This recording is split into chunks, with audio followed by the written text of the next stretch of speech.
So the first thing I like to do is just kind of see where the top of him will be and where the bottom of him will be on my page. I think I want the bottom of him to be here.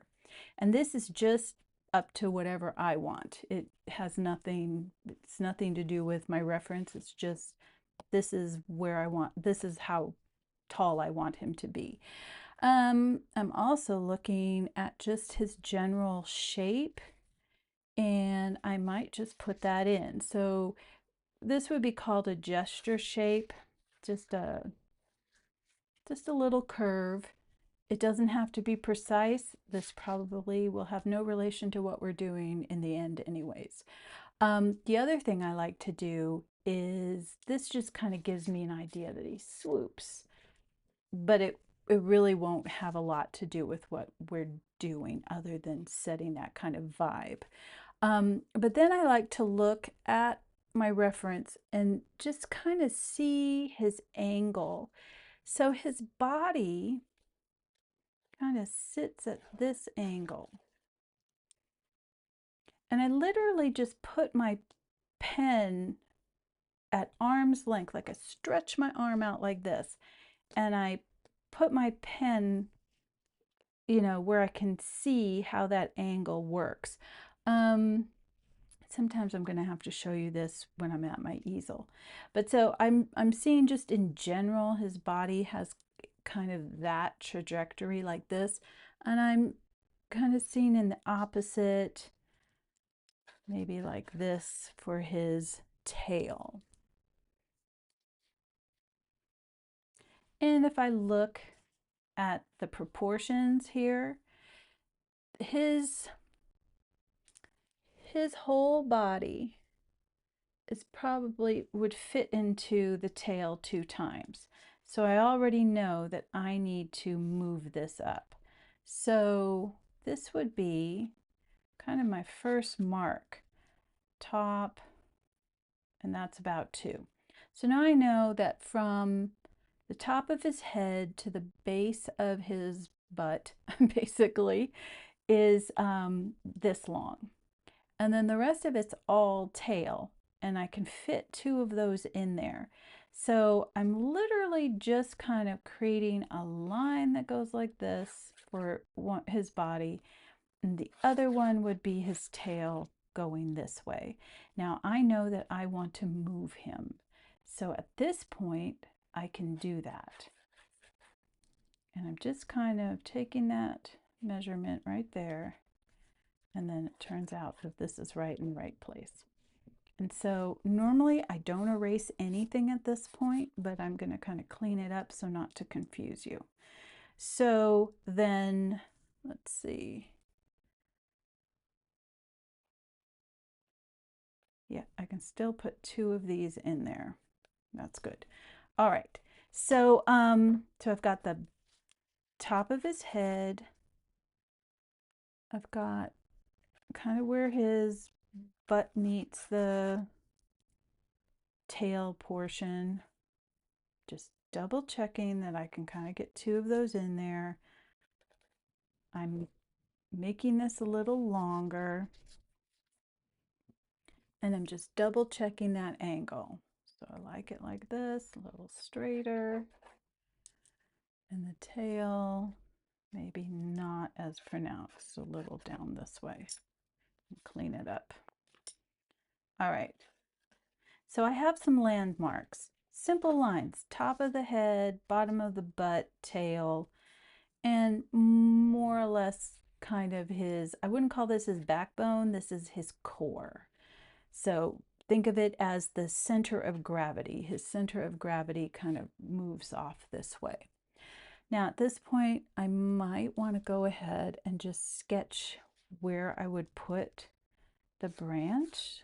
So maybe the branch here, but this is not that important at this point. But if you wanted to give it some context, you could just do it like that. But at this point, the branch can be totally an afterthought. The beauty of any kind of creature, whatever it sits on, it doesn't have to sit on anything in your journal until at the very end, it won't fall. So once I have that going, now I'm just kind of looking at the big shape. So he's got like a whole kind of teardrop almost. Like he comes down like a teardrop shape.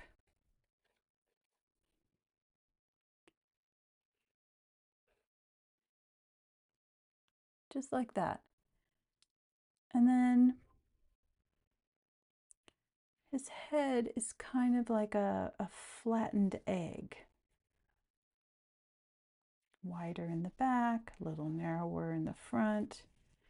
But pretty much, I'm looking at him like this. He's got a teardrop shape. And then within that teardrop shape, so if you saw the previous video, and you can go back in the archives, I'm trying to remember what the free preview was. I'll double check it. I thought the free preview was showing how we just did the very simple one, but I'll show you really quick. So a lot of times with a simple bird, you can think of the wings like the body like an oval and the wings like a heart. And then a little oval for the head, a little line for the tail. And so what you end up with are some wing shapes, body shape, tail shape. You know, very simple, very simple. So if you think of the wing that we're seeing as kind of half that heart, you could kind of just think of that simple shape coming down and creating half of that heart shape. And then we're kind of seeing his shoulder here and what they call the mantle on the back of his head. He's got this space that wraps around.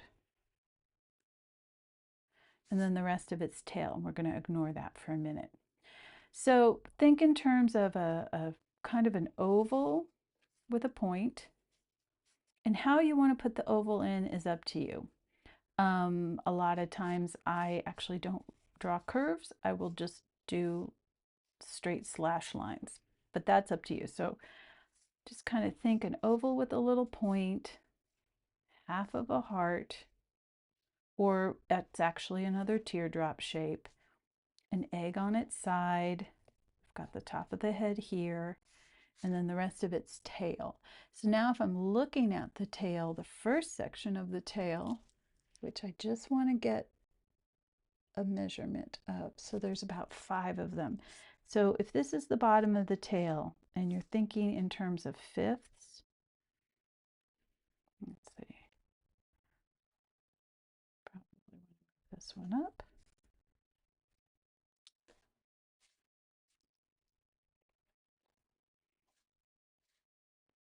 Thinking 5 equal, then he's got a tail that kind of fans out just like you see in pretty much all birds.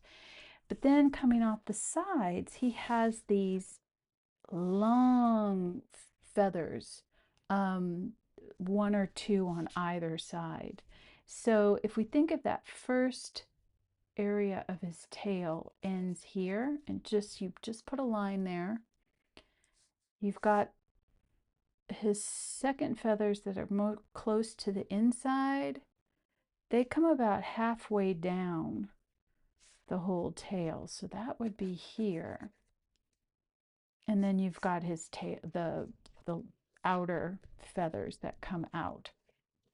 So at this point, all we've done is created some landmarks. That's it.